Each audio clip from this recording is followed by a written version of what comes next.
नमस्कार दोस्तों, हम आज आप लोगों के लिए बहुत ही मज़ेदार देहाती कजरी गीत लेकर के आए हैं। तो अगर आप लोग पूरा कजरी गीत सुनेंगे तभी आप लोगों को पूरा आनंद मिलेगा। तो चलिए कजरी गीत सुनिए और इसका आनंद लीजिए। हरे राम सावन बीता जाए, सजन नहीं आए रे हरि। हरे राम सावन बीता जाए, सजन नहीं आए रे हरि। हरे राम सासु मोरी सती समुझावे रामा। हरे राम सासु मोरी अति समुझावे रामा। अरे बहुअर धरा करे जवा धीर ललन घरे अइया रे हरि। अरे बहुअर धरा करे जवा में धीर ललन घरे अइया रे हरि। हरे राम सावन बीता जाए, सजन नहीं आए रे हरि।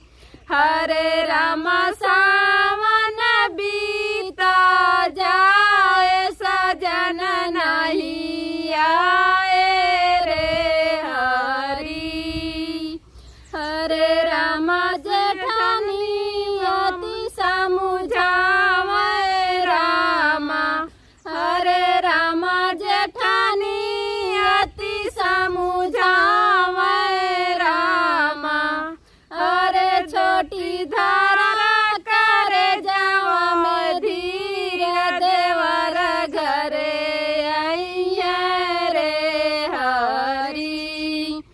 अरे छोटी धारा करे जावा में धीर देवर घरे अइया रे हरि।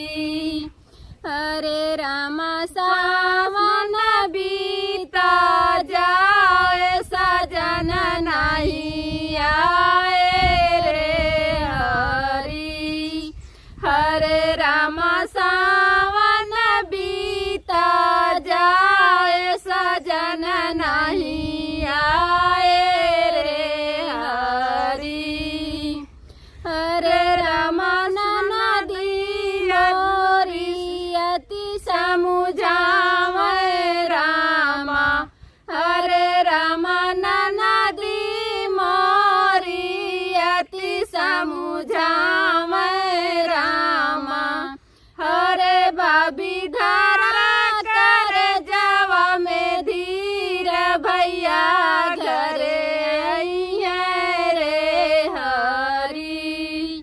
हरे भाभी धारा करे जावा में धीर भैया घरे अइया रे हरि। हरे राम सावन बीता जाए, सजन नहीं आए रे हरि।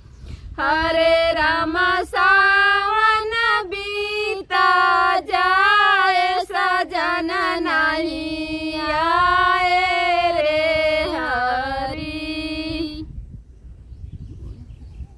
दोस्तों, कजरी गीत कैसी लगी कमेंट करके जरूर बताइएगा। फिर मिलेगा अगली गीत में, तब तक के लिए।